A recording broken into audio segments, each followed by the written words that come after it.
So, scrapping, I think, doesn't just, I don't know, maybe for some people, maybe it's always metal, but to me, I don't know what the price of lumber is where you live, but here it's insane.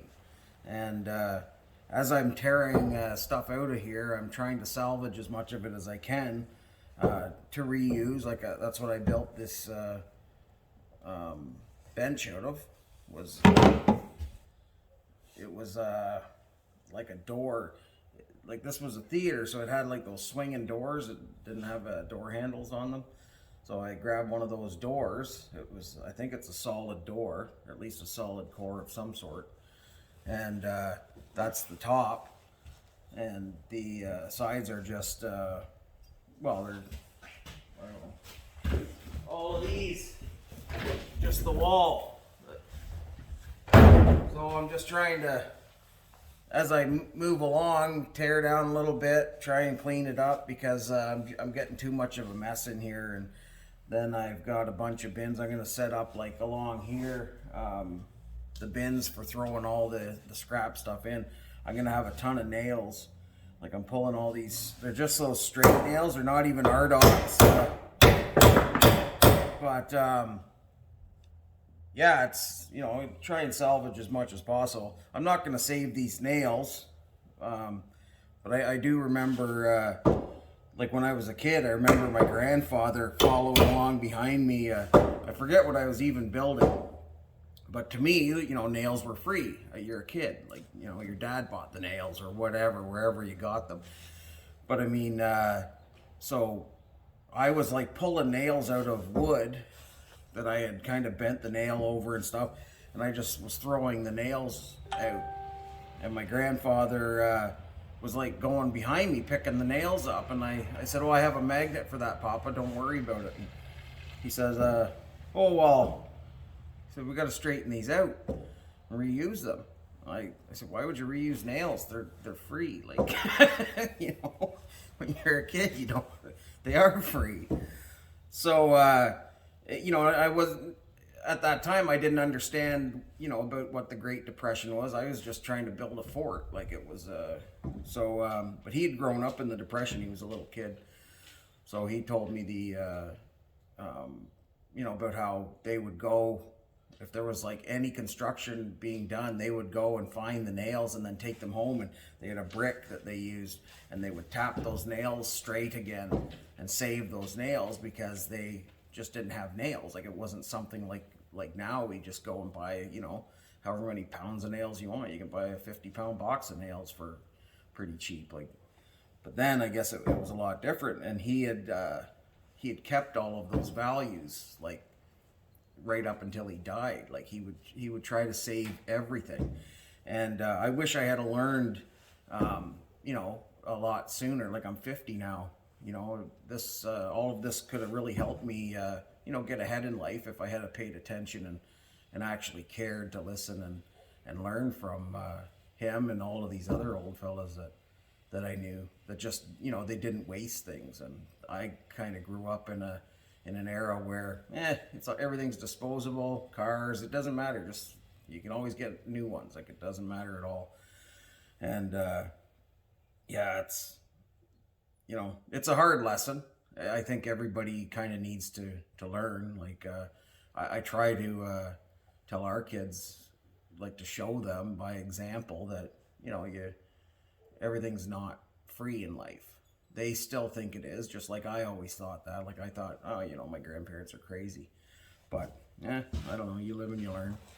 Another funny story about my I guess it wasn't funny at the time, but when my great-grandfather was in the war, they had no money. Like they had a farm, and so they had food and everything, but they didn't have money. So a lot of my grandfather's, I guess, extracurricular activities were trying to earn money.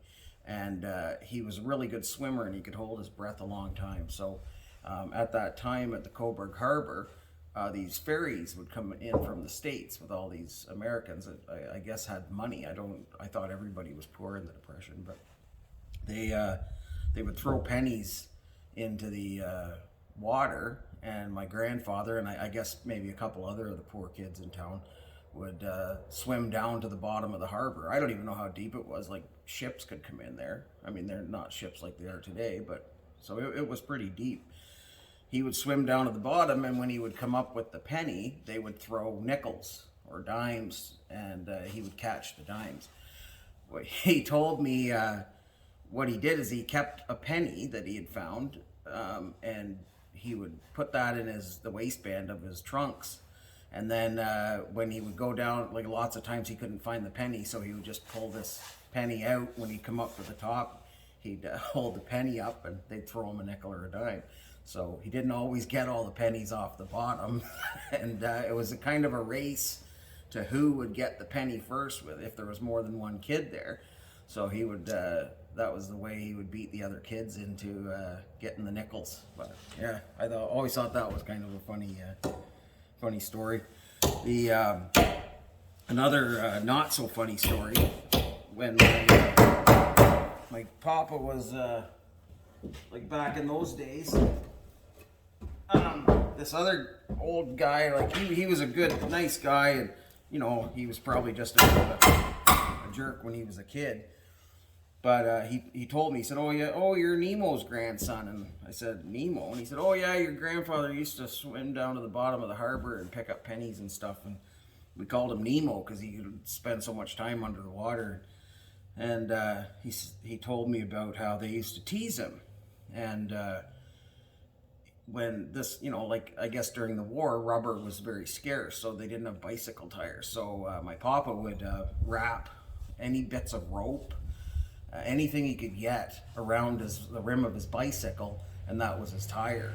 And I guess the town kids all thought, you know, that was pretty hokey, and they'd tease him. But he never told me that story. I guess it was probably, you know, something you block, like kind of like when I block a lot of when I was a kid, like of being bullied, and then also of being a bully.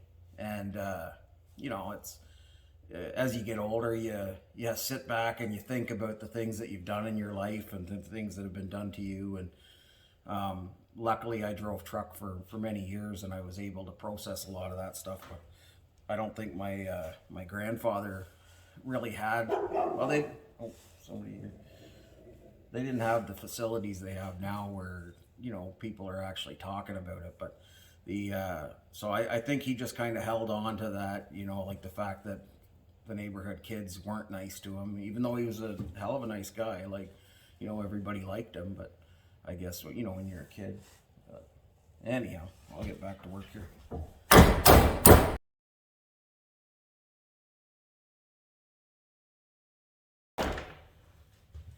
May save some of these if they come out not too bad. Some of them are pretty bent up. And I know I could take the Sawzall and just nip these off, but then you're always running into hitting the nails later on.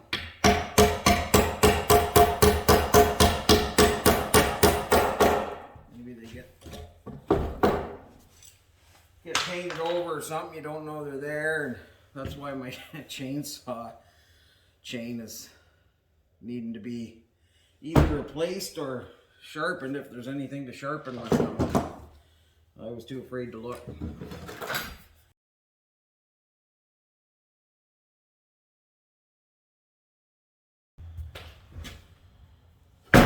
One more.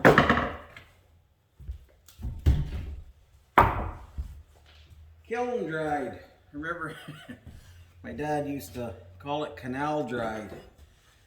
We'd have this kiln dried wood, and we'd be hammering nails into it, and the water would be running out, or sap, or whatever. Okay, well, there's a little bit done. Now I'll start pulling this stuff up.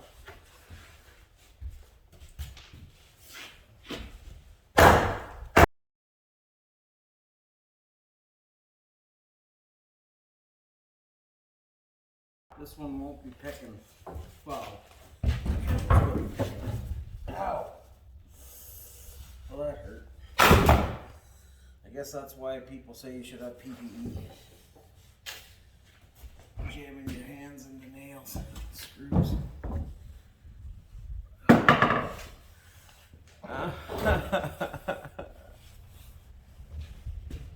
should get my gloves on, I guess.